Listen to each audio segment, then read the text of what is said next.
Student आज जो हम टॉपिक स्टार्ट कर रहे हैं वो है इंफॉर्मेशन, और उससे जितने भी रिलेटेड टॉपिक्स हैं ये जो यूनिट 1 के हैं उनमें से कुछ topics we will discuss today. ठीक है।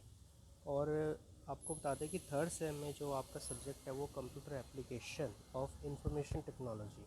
बिज़नेस में, कॉमर्स में जो एप्लीकेशंस हैं इंफॉर्मेशन टेक्नोलॉजी की, वो सारी एप्लीकेशंस आपकी, और जो जो उससे रिलेटेड टॉपिक्स हैं हम वो सारे टॉपिक्स इस सब्जेक्ट में डिस्कस करेंगे। ठीक है। ये आपका जो सब्जेक्ट है थर्ड सेम का है। ठीक है। इसमें सबसे पहले हम पढ़ते हैं कि इंफॉर्मेशन क्या होता है बेसिकली। ठीक है। इंफॉर्मेशन का सिंपल सा मतलब ये होता है कि कोई भी, जब हम किसी भी डेटा को प्रोसेस करते हैं तो डेटा को प्रोसेस करने के बाद जो चीज़ सामने आती है, जो चीज़ निकल के आती है, जो इंफॉर्मेशन या जो भी हमें डेटा मिलता है, उस डेट जो पहले वाले डेटा को प्रोसेस करने पे that is called as information. ठीक है। इसको एक एग्जांपल के थ्रू समझते हैं। ठीक है। आपके पास कुछ डेटा है, मैंने डेटा पे कोई ऑपरेशन किया, उस ऑपरेशन के बाद वो जो डेटा क्या बन जाता है, इंफॉर्मेशन। ठीक है। सपोज़ सपोज़ आपका कोई रिज़ल्ट आता है, रिज़ल्ट आने के बाद आपके मार्क्स हैं। ठीक है। डिफरेंट डिफरेंट सब्जेक्ट में आपके मार्क्स इतने हैं। ठीक है। तो ये जो मार्क्स आपके आए हैं ये एक तरह का डेटा है। ठीक है। ये आप समझ गए, जितने भी मार्क्स आए वो एक तरह का डेटा है। ठीक है। लेकिन मैं उस पर कोई ऑपरेशन करता हूँ। सपोज़ मैं आपके जो जितने भी सब्जेक्ट हैं उसमें उनमें से वो मार्क्स निकालता हूँ जो जिस सब्जेक्ट में मैक्सिमम मार्क्स हैं, जिस सब्जेक्ट में मिनिमम मार्क्स है, मैं आपके मार्क्स का जो है टोटल करता हूँ। उस पर कोई मतलब मैं डिफरेंट डिफरेंट जब ऑपरेशंस कर रहा हूँ इन मार्क्स पे, तो मैं क्या कर रहा हूँ, मैं इस डेटा पे कुछ प्रोसेसिंग कर रहा हूँ। जब इस डेटा पे प्रोसेसिंग कंप्लीट हो जाएगी तो जो भी मेरे पास रिज़ल्ट सामने आते हैं वो क्या कहलाता है, इंफॉर्मेशन। सपोज़ आपके पास मार्क्स आए आपके, तो मैंने मैक्सिमम मार्क्स निकाल लिए कि कौन से सब्जेक्ट में से आपके जो भी डेटा गिवन था। तो मेरे पास क्या इन्फॉर्मेशन है, मेरे पास ये इन्फॉर्मेशन है कि आपके इस पर्टिकुलर सब्जेक्ट में सबसे मैक्सिमम, सबसे ज़्यादा मार्क्स आए हैं इस सब्जेक्ट में। तो डेट बिकम्स इंफॉर्मेशन। तो इंफॉर्मेशन क्या है, it is a knowledge shared और obtain through study, instruction, investigation और न्यूज़। ठीक है। ये एक नॉलेज है जो ऑब्टेन की जाती है, जो हम गेन कर रहे हैं through some processing, through some study, investigation, ये सब। ठीक है। ये जो डेफिनेशन दी हुई है इंफॉर्मेशन की, ये बहुत ज़्यादा ब्रॉड है। ठीक है। तो आप ये कह सकते हो कि ये इंफॉर्मेशन बहुत सारी चीज़ों को मिलाकर इसने दी हुई है। लेकिन अगर सिंपल भाषा में हम बात कहें तो इन्फॉर्मेशन एक क्या होता है, इन्फॉर्मेशन एक प्रोसेस्ड डेटा होता है, जिस पे एक प्रोसेस डेटा है जिस पे हमने कोई ऑपरेशन किया हुआ है। ठीक है। उस डेटा पे हमने कोई ऑपरेशन किया, कोई प्रोसेसिंग करी, उसके बाद जो हमारे पास रिज़ल्ट आता है that is called as information. जब हम उस इंफॉर्मेशन में हमें कुछ नॉलेज प्राप्त होती है तो उससे हम क्या कहते हैं, विजडम।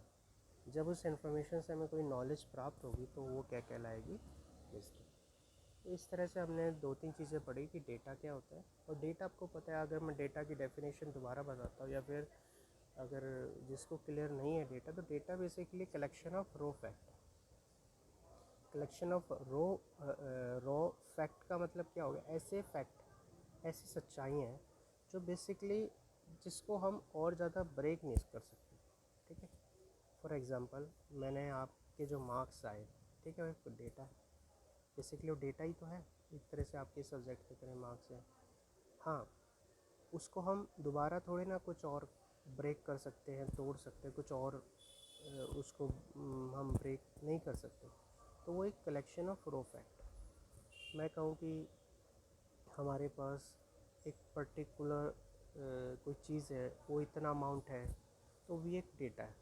लेकिन जब हम उसको थोड़ा सा उस पर कोई ऑपरेशन करते हैं, प्रोसेसिंग करते हैं, उसके बाद जो चीज़ जो रिज़ल्ट सामने आती है वो हमें इंफॉर्मेशन कहलाती है। तो डेटा और इन्फॉर्मेशन अलग अलग चीज़ें होती हैं, ठीक है। और जब हम उससे नॉलेज प्राप्त करते हैं, विजडम प्राप्त करते हैं, तो वो नॉलेज विजडम अलग चीज़ हो जाती है। अब हमारे पास जो इन्फॉर्मेशन होती है वो 6 तरह से इन्फॉर्मेशन है। ये बहुत ही ज़्यादा टॉपिक, थोड़ा थ्योरेटिकल टॉपिक है, तो हम इसको जल्दी जल्दी इसको कवर अप करेंगे। कंसेप्शन नॉलेज, जो आइडियाज़, थ्योरी और कॉन्सेप्ट या हाइपोथेसिस, इनसे जो हमें इंफॉर्मेशन मिलती है वो कंसेप्चुअल इन्फॉर्मेशन होती है।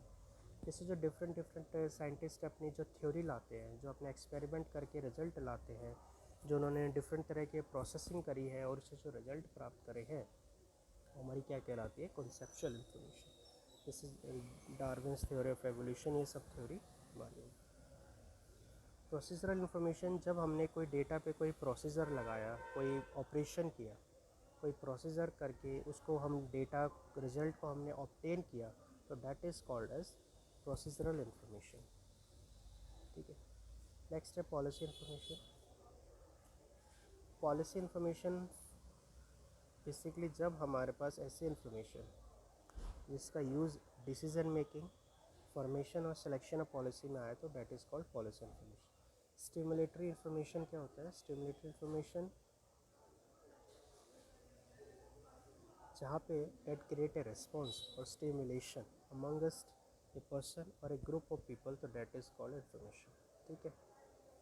जब हम कुछ इन्फॉर्मेशन एक ग्रुप ऑफ पीपल से प्राप्त करते हैं, उसको कोई एक्टिविटी करवा के, कोई स्टिमुलेट करवा के, तो that is called as stimulatory information. कोई उसके एक्शन बेस्ड जो इन्फॉर्मेशन होती है जो हम प्राप्त करते हैं, किसी ने कोई एक्शन किया कि ग्रुप ऑफ पीपल ने, या कोई आदमी है, कोई मैन है, उसने कोई एक्शन किया, उसने कोई सिमुलेटरी एक्शन किया, तो उससे जो हमें इन्फॉर्मेशन प्राप्त करी, तो that is called as stimulatory information. Empirical information that is called as, जो इन्फॉर्मेशन हमें एक्सपेरिमेंट से प्राप्त होती है, जो न्यूमेरिकल रिजल्ट से प्राप्त होती है, जो न्यूमेरिकल इन्फॉर्मेशन पे बेस्ड होती है, वो information that is called as empirical information. Last one है डायरेक्टिव इन्फॉर्मेशन। डायरेक्टिव इन्फॉर्मेशन है basically the information that is being provided to a person or a group of people to achieve a particular result and outcome, so that is called as directive information। ये सारी information हमने यहाँ पे discuss कर ली। देखिए first of all तो ये है, it is A theoretical topic, तो आप जितना इसको थोड़ा समझेंगे, थोड़ा सा ऐसे एग्जांपल लाइन जो रियल लाइफ में है, तो that will be easier for you to learn them। otherwise ये क्वेश्चन क्या बनता है कि what is information and discuss the type of information, तो आप 6 इन्फॉर्मेशन जो है इसके types you can write. Next topic है जो इम्पोर्टेंट टॉपिक है कि इन्फॉर्मेशन प्रोसेसिंग साइकिल क्या होती है, ठीक है। सिंपल सा देखिए, अभी हमने बात करी कि डेटा को जब हम प्रोसेस करते हैं, तो प्रोसेस करने के बाद हमें जो चीज़ मिलती है, जो हमें रिज़ल्ट मिलता है, what we obtain is called information, ठीक है। तो जब इंफॉर्मेशन प्रोसेसिंग का मतलब हो गया, जब हम इंफॉर्मेशन जो हमें प्राप्त हुई है उसको कुछ हम ऐसे रिज़ल्ट में हम कन्वर्ट करते हैं जो हमारे लिए मीनिंगफुल हो, जो नॉलेजफुल हो, जो हमें कुछ नॉलेज दे सके, विजडम दे सके, मीनिंगफुल रिजल्ट दे सके, तो उसको हम कहते हैं इंफॉर्मेशन प्रोसेसिंग, ठीक है। इसको इसको हम इस चीज़ से समझते हैं कि जब सपोज़ मैंने आपसे बात करी थी कि आपके सब्जेक्ट, आपके कोई रिज़ल्ट आया था, रिज़ल्ट आने के बाद आपका हमारे पास मार्क्स आए या जो भी आया, आपके एक डेटा आया, कलेक्शन ऑफ डेटा आया जिसमें आपके डिफरेंट डिफरेंट सब्जेक्ट में मार्क्स थे। तो फिर मैंने आपको बताया था कि अगर मैं उस डेटा पे कुछ प्रोसेसिंग करता हूँ, तो वो हमारा क्या बन जाएगा, इन्फॉर्मेशन, ठीक है। अब जो इन्फॉर्मेशन मेरे को प्राप्त हुई कि भाई सपोज़ मैंने क्या कहा कि आपके इस सब्जेक्ट में सबसे ज़्यादा मैक्सिमम मार्क्स है, इस सब्जेक्ट से मिनिमम मार्क्स है, ठीक है। अगर सपोज़ मैं पूरी की पूरी क्लास के मार्क्स ऐसे ही हर एक का जो रिज़ल्ट आया उससे मैं उन सब बच्चों के मैक्सिमम और मिनिमम मार्क्स अगर निकालूं, तो मुझे एक मीनिंगफुल इन्फॉर्मेशन ही मिलती है कि हर बच्चे के रिज़ल्ट आने के बाद और हर बच्चे के जो मैक्सिमम मार्क्स निकालने के बाद जो मेरे पास इन्फॉर्मेशन बची, वो मैं मीनिंगफुल वे में ऐसे डिस्क्राइब कर सकता हूँ कि इस बच्चे के सबसे ज़्यादा मैक्सिमम मार्क्स आए इस पर्टिकुलर सब्जेक्ट में, ठीक है। और इस बच्चे के सबसे कम मार्क्स आए इस पर्टिकुलर सब्जेक्ट, अगर ओवरऑल क्लास की बात करें। और दूसरे तरीके से इस तरह समझिए कि मान लीजिए हमारे पास 5 सब्जेक्ट हैं और मैंने हर बच्चे के मार्क्स लिख लिए। फिर मैं निकाल सकता हूँ कि किस सब्जेक्ट में किस बच्चे के सबसे कम मार्क्स आए। कि सपोज मेरे पास सब्जेक्ट ए है, इस पर्टिकुलर स्टूडेंट के सबसे कम मार्क्स, तो मैंने जितनी भी इंफॉर्मेशन मैंने प्राप्त किया, मैंने उसको मीनिंगफुल वे में डिस्क्राइब करना स्टार्ट कर दिया, जो मेरे लिए यूज़फुल है। क्योंकि आगे अगर मुझे पता करना है कि किस बच्चे के किस सब्जेक्ट में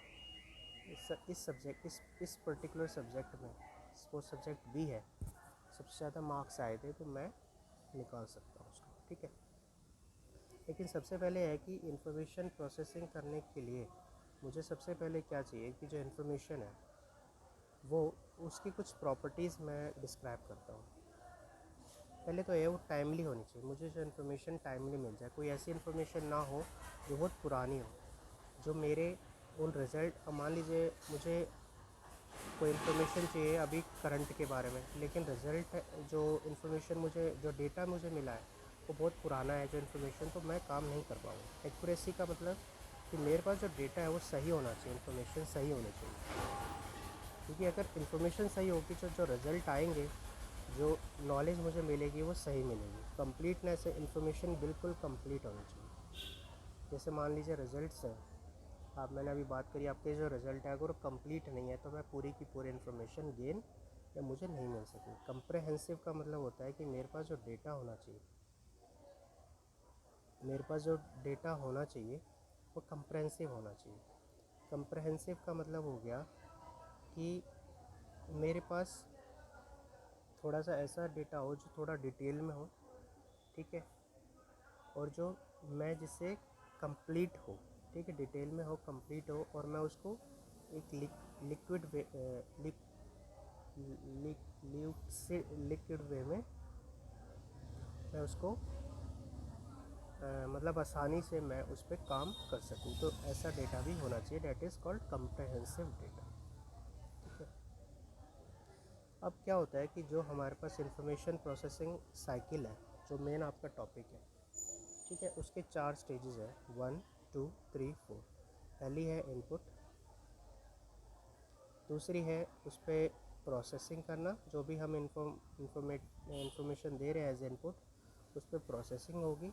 थर्ड है फिर बीच में कुछ स्टोरेज भी हो सकता है और लास्ट आउटपुट आएगा, ठीक है। तो 4 स्टेज आपको याद रखनी है, इनपुट, प्रोसेसिंग, स्टोरेज और आउटपुट। बात ये आती है कि अभी चलता कैसे, पहले हमने इनपुट दिया, उसकी प्रोसेसिंग हुई, फिर स्टोरेज हुआ, फिर आउटपुट आया, ठीक है। अब ये कहते हैं कि स्टोरेज क्यों कर रहे हो, ठीक है, इसको देखते हैं। क्योंकि आपको इनपुट समझ में आ गया, आपको इनपुट समझ में आ गया कि हमने डेटा दिया एज ए इनपुट डेटा, लेकिन जो डेटा हमने दिया, जो हमने इंफॉर्मेशन दी, जो इंस्ट्रक्शन दी, उस पर कुछ प्रोसेसिंग हुई, ठीक है।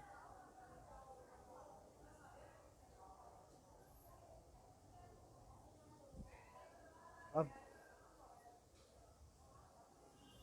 ये जो डेटा है, जो इंस्ट्रक्शंस हैं जो हमने प्रोसेसिंग के लिए भेजी थी, अब वो फर्दर इंफॉर्मेशन या और ज़्यादा ऑर्गेनाइज्ड वे में, ऑर्गेनाइज्ड इंफॉर्मेशन में कन्वर्ट होगी। फिर हमने उसको स्टोरेज कर दिया। स्टोरेज का मतलब होता है कुछ रिज़ल्ट ऐसे होते हैं जो हम स्टोर करके रखते हैं ताकि आगे वो यूज़ हो सके, ठीक है, इसलिए हम स्टोरेज करते हैं, ठीक है। कई बार क्या होता है कि हम, जैसे ये आपको डायग्राम देखिए, ये ऐसे चल रहा है, ऐसे, ठीक है, जब तक ये कंप्लीट नहीं हो जाता। पहले इनपुट मिला, फिर पहले इनपुट मिला, फिर प्रोसेसिंग हुई, फिर स्टोरेज हुआ, फिर आउटपुट आया। हो सकता है कि ये अभी कंप्लीट ना हो, ये एक टेम्परेरी रिज़ल्ट हो। अब इस टेम्परेरी रिज़ल्ट को हमने क्या किया, स्टोर कर लिया।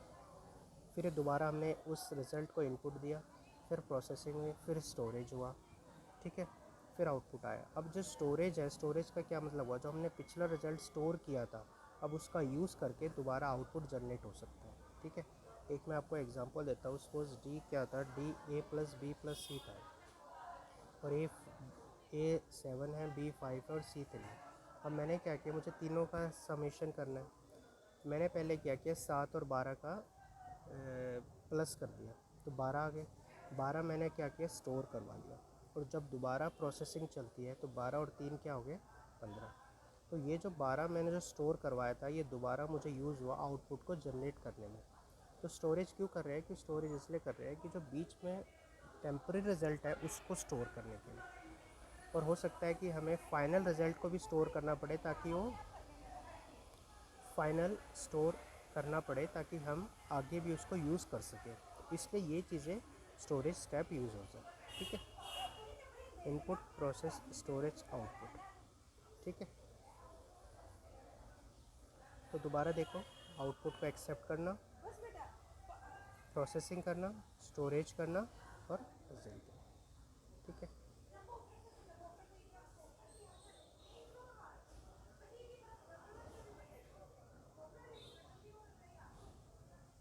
ठीक है।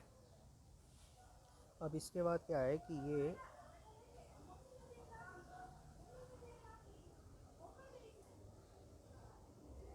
तो अब इसमें क्या है कि हमारे पास हमने इनपुट दिया, प्रोसेसिंग, स्टोरेज और ये।